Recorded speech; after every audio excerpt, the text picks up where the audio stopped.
Hello and welcome to a very unusual vlog. I made a series of vlogs promoting my books, which I'll talk about in a minute. And they went quite well, I was definitely on an upward trajectory and I was promoting things. And then I got to vlog 12 and I didn't want to do vlog 13 because I thought it was unlucky. However, now we're in a coronavirus panic. It seems like the perfect time to take up the reins of what I was trying to do previously. This is unlucky vlog 13. We're in lockdown here. If this is the future, then essentially, yeah, no one's leaving their houses. I'm playing Scrabble furiously online.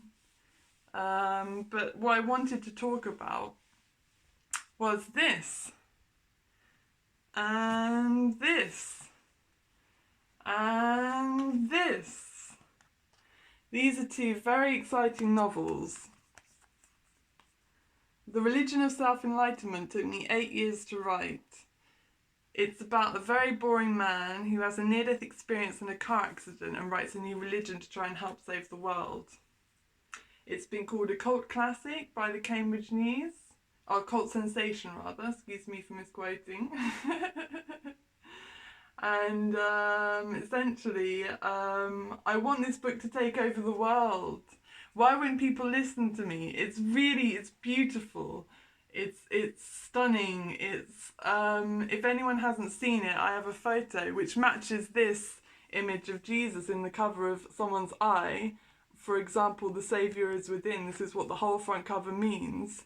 And I have a picture of the waters of paradise with an angelic figure beside me. And I feel obliged during this time to communicate with people about my journey, because we live in apocalyptic times.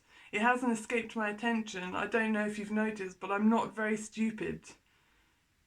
We live in apocalyptic times. I'm sat here with this book, with the picture of an angelic figure beside me in the waters of paradise, and I feel the need to communicate to people. What I really wanted to say was that this book, The Rivers, which is about a couple called John Cross and Elizabeth Dalston, who live between Cambridge and London, and it's their lives and the lives of a plethora of characters surrounding them, who basically experience the full spectrum of romantic turmoil to romantic bliss, and interspersed with it is poetry, political observations, and general ramblings about God, as I am prone to. This book was supposed to be in the London Book Fair a couple of weeks ago. I came back from Holland to promote it there, and I received my biggest royalty check so far for this book, which is enough to go out for a meal and not worry about the bill with. I mean, really, honestly, if people haven't heard that, that's how much novels pay these days. It's a wonderful situation. Not that I do it for the money. I don't do anything for the money. If I did, I'd be a very different person. But this book was supposed to be in the London Book Fair. It will now be in the London Book Fair next year. Who knows where we'll be by then, but that's the situation. It was also supposed to be in the Los Angeles Times Festival of Books, and that has been postponed until October.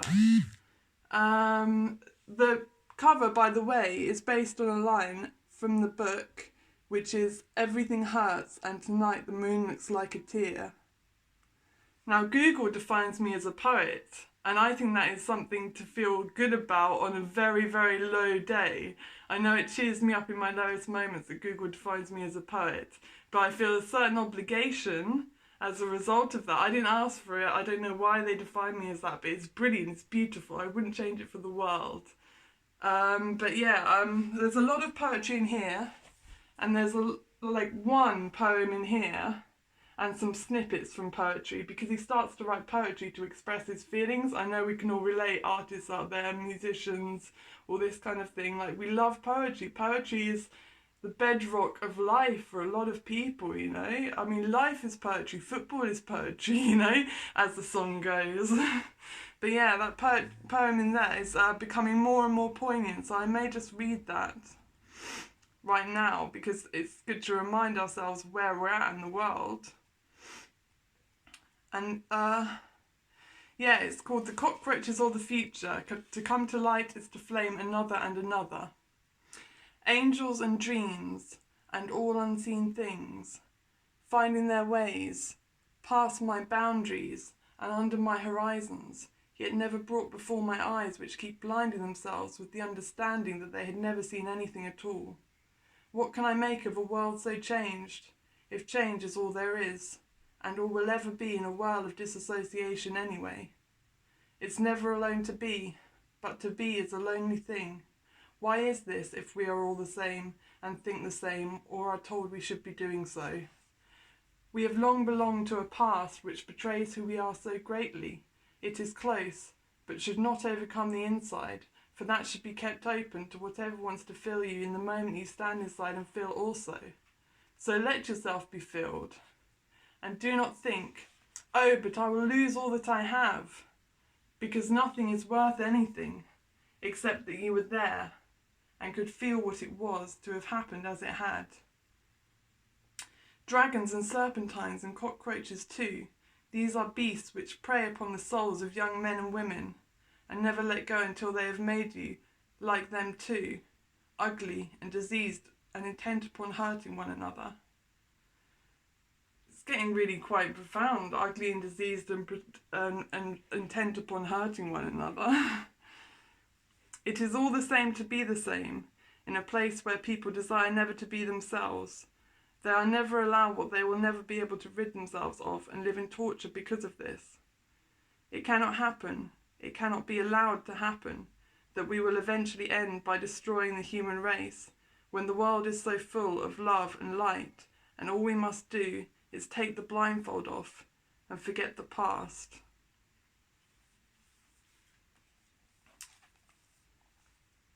This is why this book should be out there helping people. I've had some awesome reviews on Amazon. Some people say this book helped me. I mean, if it's not there to help, I'm holding my arms out here like that. Like that. If it's not here to help, I don't know what is. You know what I mean? I mean, reach towards the light, people. This book is like angelic or something. At least that's how I feel it. And that's how I will play it for the rest of my life. I will honestly honour this book and its sister book, The Rivers, which I'm very proud of. Let's read some of the rivers. It always freaks me out when I read some of the rivers, because I used to call it the future of the world. And then it was in the London Book Fair and the LA Book Fair, LA Times Festival of Books. And I honestly thought that I was going to meet distributors there who would send this book out across the world and help people. So let's just open it. I always thought you'd come back, never thought you'd go away. And I tried so hard to be so strong, keep on pushing on and on. I always remember your smile, never remember your frown. And in thinking of your beauty now, I block out all that's dragged us down. So that's some poetry from The River. It's a very romantic book. Romance affects us all. It's everywhere. The romance of life is like poetry. It's not incessant. Well, yeah, incessant. Romance. Every moment could be romantic. This is a romantic vlog post, you know, for two romantic books. They're very romantic. I mean, you know, my friends talk about my friend Carrick, hi! Yeah, he talks about how it sits with in terms of the greats of Greek literature and French literature and this kind of thing. He's really enthusiastic about it. And I have lots of people to thank in this vlog, by the way. I knew it was going to go on and on and on and on. But I have a lot to say. I mean, basically, if you'd like any questions, by the way, any questions you'd like to ask me, please put in the comments below or ask me in some way where I can see. And it's all about vision, you know. We've got to have a vision of how to get out of this together. And what was I talking about? People to thank. Yes, I've got a lot of people to thank, and I knew this would be a long video. But essentially, I started a GoFundMe page several months ago now, and I haven't had a chance to thank people who've donated to it. I got about £100 donations from strangers like Problem Child on Twitter and all this kind of thing. And someone donated £50, and I can't even pronounce his name. It's like ridiculous. People are so nice, you know. Yeah, I had £100 donation from my uncle, who I haven't seen since I was 19 years old. Bit of a sore wound for me, that. And I'd like to say to my nanny, who donated a lot as well, like, you know, and obviously talked about it with the family. Thank you so much. That really means a lot to me. Like, honestly, like, I can't say enough how touched I was to feel your support and your love and your energy towards me after all these years.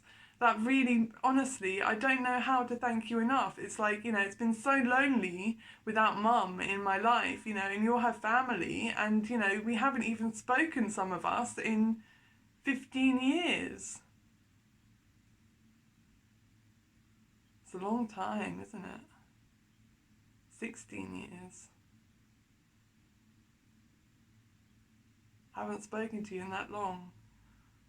It really blows my mind, actually, like, you know, because I was a girl when you last saw me, and now I've become this crazy woman who sits here with her books. I've even got some sunglasses. Do you want to see them? My friend Toby got them for me, and I just have to show you. They're just so brilliant.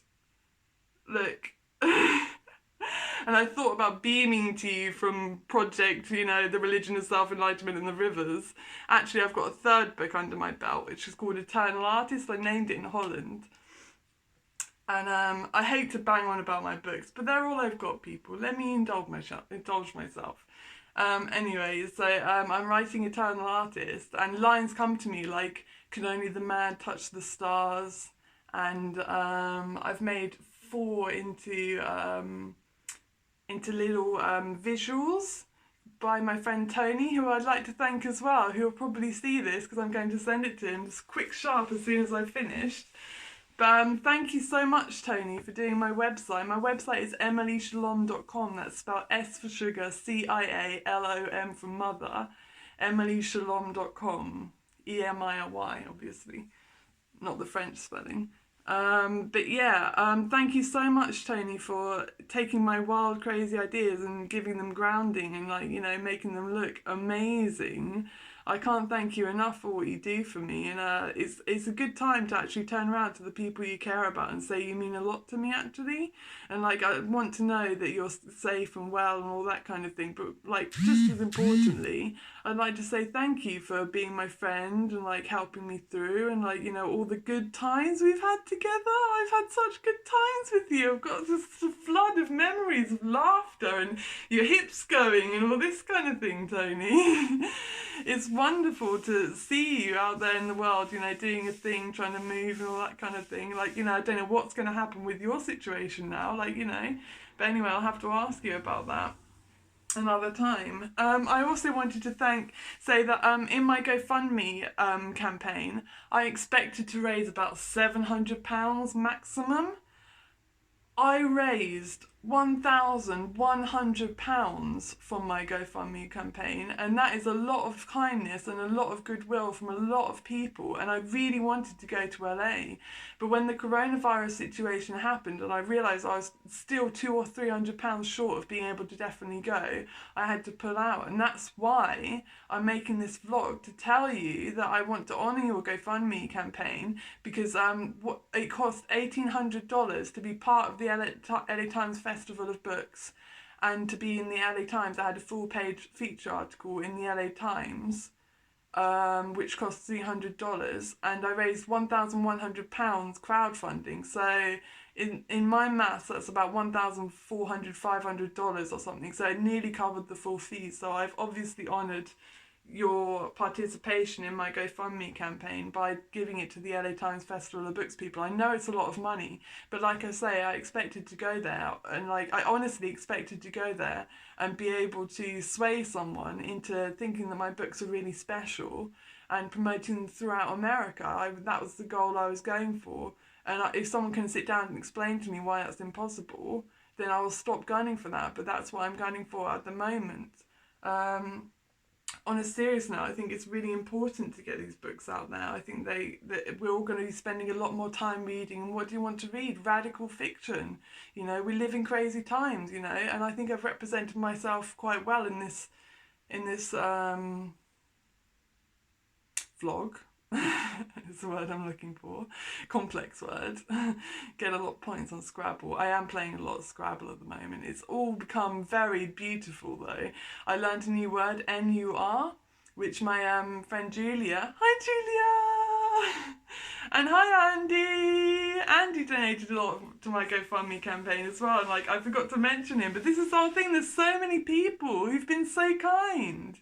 And I want to say Julia taught me the word nur, which means divine light without a gender. And I think that's the most beautiful description of what I believe in that I've found. And I honestly believe that my connection with God is really strong at the moment, and I'm feeling really peaceful about that. My surname is Shalom, by the way, which is Hebrew for peace. And like I come in peace, like if you come in peace, we're going to get on fine, you know. And I'd like for people to share this around the world to show that there is some radical literature out there people who are trying to make a difference, not just me, other people. And we need global leaders right now. That's what we need. We've had a huge equalizing experience where we're all fearing for our lives now, and we're all doing what we can to help people around, or at least we should be. We're all having individual responses to what's going on. And I'd like to share with you my response to what's going on because it's important to connect with you. And at the moment, I like this video to be, I know it's going to be seen in America by Keela, which is, I always never know how to pronounce your name properly because we haven't even spoken, but Kayla, am I getting it right? I love you. I literally love you. I know it's ridiculous I still can't pronounce your name, but that's just me, you know? And if you love me, you love me. And if you don't love me, you don't love me. I'm like Marmite, you know, or something even more profound, like Jesus. Let's talk about Jesus. I mean, this is apocalyptic times, isn't it? I mean, this is times to break through reality and like come and save planet Earth, isn't it? And I've got this book here and these photos. I mean, I haven't even started to talk about these photos. I mean, it blows my mind. Like, it's so beautiful that I have this photo of this angelic figure beside me in the waters of paradise, because it tells me that I'm going to paradise, guys. Like, you know, and there is such a place as paradise, and I belong there, you know, and it's beautiful to me, and everyone thinks I'm crazy or whatever, and like, you know, my beliefs aren't hurting anyone. If anything, I'd like more people to come to paradise with me, you know. I want to have company there, your company. I really love you, a lot of you who are going to see this, and like, I'd like to talk about the second photo as well. Like, I've got a photo of a triumphant figure like this. I've got my arms outstretched, you can't quite see, but I've got my arms outstretched. A triumphant figure like this in a t-shirt that says Triumph, and it was worn by Matt Hollywood, who was in the Brian Jonestown Massacre. And basically he made a video called Ghost, and it's clearly about me. And basically he goes, he's seen the picture of Jesus beside me in the waters of paradise, and he said, she's a ghost and she holds me so close, she's Jesus Christ and all the holy hosts. And then the t-shirt he wore in the video appeared on my washing line with a triumphant figure in it. And after the waters of paradise picture, and Matt Hollywood asked me to marry him, and I completely went psychotic in 2016. Like, you know, a lot of people have seen me through that time and known me through that time, but basically I got a little bit famous and I didn't enjoy it at all. It was like a lot of drugs, a lot of sex, a lot of like confusion, you know, and a lot of people trying to influence you all the time to, like, you know, make sure that they're making their indent on your life, whether that's through sleeping with you or whatever. Like, you know, and I found it quite distressing actually, like, you know, if I'm honest, because I'm quite a sweet person, like, you know, and I felt like stake in a wood of wolves, you know, and I didn't enjoy myself at all, and I went off the rails, and it's taken a long time and a lot of medication to get back on the rails again, like, you know, and now I feel mentally stronger than I've ever felt before, which is really the beautiful timing, because I think the world is falling apart and we need people like me to step forward, people with good hearts, you know. I really, really, really have a good heart. Like, that's what I do have. And I'm trying to promote these books, not to make $1 million. I met a girl once who, I hate to say this, but she lives with my sister, and my sister was like, oh, you should talk to her, she writes. So I went up to her and I said, oh, do you write? And she said, yeah, yeah. And I was like, well, what made you want to write? And she said, well, J.K. Rowling made a lot of money. And I was like, we are not the same person. I thought you were my kindred spirit, but actually you're the enemy. Yeah, capitalists. I mean, really, honestly, capitalism is on its knees at the moment. We're looking at post-capitalist society. I mean, look at all the images of what we've been through in the last decade or so. Like, you know, it's just been a shitstorm, and like, you know, but everyone was mixing together. We were going to festivals. We didn't have a care in the world. And now, whole picture of humanity has changed, and we've got to keep up with that. I mean, I always think, guys, this virus is smart, but we've got to be cleverer still, you know. We've really got to prove ourselves to be the dominant species on this earth, and that does not mean repressing nature and dominating nature. It means being in complete tune and in complete harmony with those around you, with the land, with the sky, with the earth. I hate to sound like a hippie, and I hope that I'm looking suitably Glastafarian as I say this with my chalice well. Hi Jane, if you see this, and Jaya and Ocean, that's a chalice well symbol there. But we've got to be at one with everything, you know. We have to prove ourselves like clever enough to stay alive. We have to prove ourselves compassionate enough, you know, to share what we have, you know, all these kind of things. These are the kind of messages which need to be put out into the world now. I hate to sound like, you know, too glib or something like that, but we need to share messages like this and like hope that we can all make it through, you know.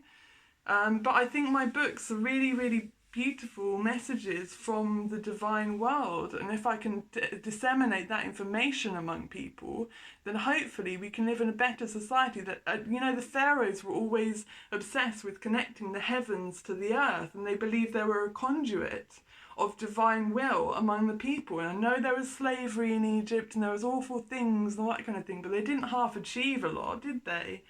And their art has stood the test of time. I mean, I've seen the pyramids. I've seen the Sphinx.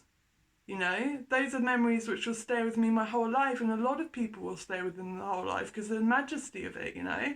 And so I read this book recently called The Ascent of Humanity by Charles Eisenstein, and it was talking about how we always thought that life was a constant progress into infinite power, progression into infinite power and infinite wisdom and all this kind of thing, but actually that, you know, life has fallen flat on its arse, and we can't even cure cancer. And now coronavirus, I mean, that book needs an update. I mean, really, this could be the end of, you know, a lot of people's lives, and that's someone I know, that's someone, you know, who's touched my life, you know, even if it's not me, and that's the situation. So we've all got to take this seriously and try and connect with one another as best we can. I don't want to get a rambling video, but you know, that's all, folks. I hope you like my video. Bye!